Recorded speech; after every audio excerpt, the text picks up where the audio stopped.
இன்னைக்கு சிம்பிளான ஒரு நான்வெஜ் ரெசிபி பண்ண போகிறேன். மோஸ்ட்லி நிறைய பேருக்கு தெரிஞ்சிருக்கும். என்னோட ஃபேவரட்டான ஒரு சிக்கன் ரெசிபி ரொம்ப சிம்பிளாக ஈஸியாகவே பண்ணலாம்.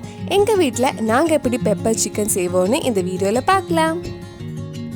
ஒரு மிக்ஸி ஜாரில் 1 டீஸ்பூன் சோம்பு, 1 டீஸ்பூன் ஜீரகம், 1.5 டேபிள் ஸ்பூன் நல்ல மிளகு எடுத்திருக்கேன்.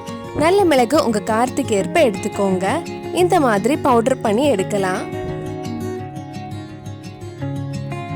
ஒரு கடாயில் கொஞ்சம் எண்ணெய் ஊற்றி ஒரு சின்ன பீஸ் பட்டை, 3 கிராம்பு, 3 ஏலக்காய், 1 டேபிள் ஸ்பூன் சின்னதாக கட் பண்ண இஞ்சி, 1 டேபிள் ஸ்பூன் சின்னதாக கட் பண்ண பூண்டு, 3 காஞ்ச மிளகாய் சேர்த்து ஒரு 2 நிமிஷம் வதக்கலாம்.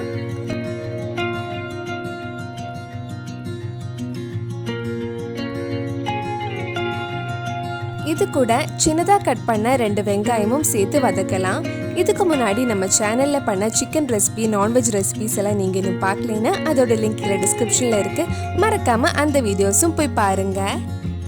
வெங்காயம் கொஞ்சம் சீக்கிரம் வதங்குறதுக்கு கொஞ்சம் உப்பு ஆட் பண்ணுறேன். வெங்காயம் நல்லா வதங்கி நல்லா கோல்டன் ப்ரௌன் கலர் ஆகணும். வெங்காயம் நல்லா வதங்கிடுச்சு. இப்போ இதில் நம்ம மற்ற மசாலாலாம் ஆட் பண்ணலாம். 1/2 டீஸ்பூன் மஞ்சள் பொடி, 3 பச்சை மிளகாய், நம்ம பவுடர் பண்ண மசாலாவும் சேர்த்து மிக்ஸ் பண்ணலாம்.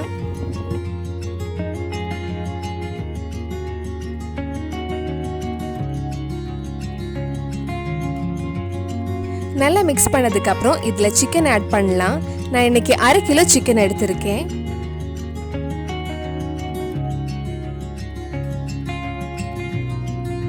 சிக்கன் ஆட் பண்ணி நல்லா மிக்ஸ் பண்ணதுக்கப்புறம் ஒரு மீடியம் ஃப்ளேமில் சிக்கனை வேக வைக்கலாம். எண்ணெய் இதில் இருக்கிறதுனால தண்ணி எதுவும் ஆட் பண்ண வேண்டாம். அடி பிடிக்கிறதா இருந்தால் கொஞ்சமாக தண்ணி ஆட் பண்ணிக்கலாம்.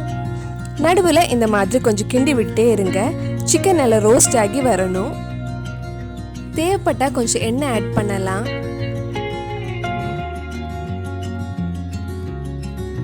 சிக்கன் நல்லா ரோஸ்ட் ஆகிருக்கு. கடைசியாக கொஞ்சம் கறிவேப்பிலையும் ஆட் பண்ணி மிக்ஸ் பண்ணதுக்கப்புறம் ஆஃப் பண்ணிடலாம்.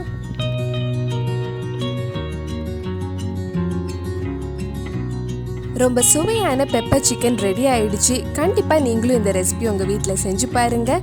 பிடிச்சிருந்தா இந்த வீடியோவை லைக் பண்ணுங்கள், உங்கள் ஃப்ரெண்ட்ஸ் அண்ட் ஃபேமிலிக்கு ஷேர் பண்ணுங்கள்.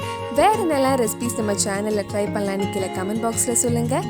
நீங்கள் இன்னும் என்னோட சேனலை சப்ஸ்கிரைப் பண்ணலைன்னா மறக்காமல் சேனலையும் சப்ஸ்கிரைப் பண்ணிடுங்க.